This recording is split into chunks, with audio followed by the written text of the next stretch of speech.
कोटड़ी मां ख़बर ईंदा हलूं त कोटड़ी कबीर लग ॻोठ गुलाम नबी सोलंकी गिरड स्टेशन जे रिवासण मिसमात लेला मां ऐं पीउ सां गॾिजी प्रेस क्लब कोटड़ी कबीर में पहुची मुड़ुस इंसाफ़ सोलंकी ख़िलाफ़ दाईंदे चयो त मुड़ुस सॼो ॾींहुं घर में आइस जो नशो कंदो आहे, को बि कमकार कोन कंदो आहे। नशे जे करे घर में नलको ऐं ॿियो सभु सामान खपाए छॾियो अथई, घर में रली न बचाई अथई।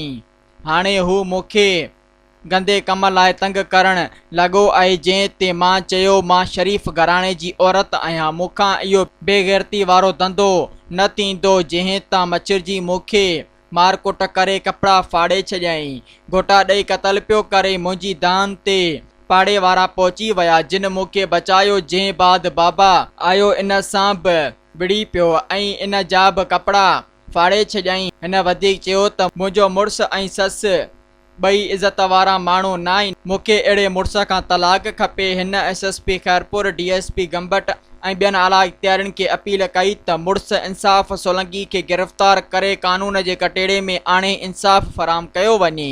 सब्सक्राइब कयो अवामी न्यूज़ HD खे ऐं ताज़ा तरीन ख़बरुनि लाइ ॾिसंदा रहो अवामी न्यूज़ HD।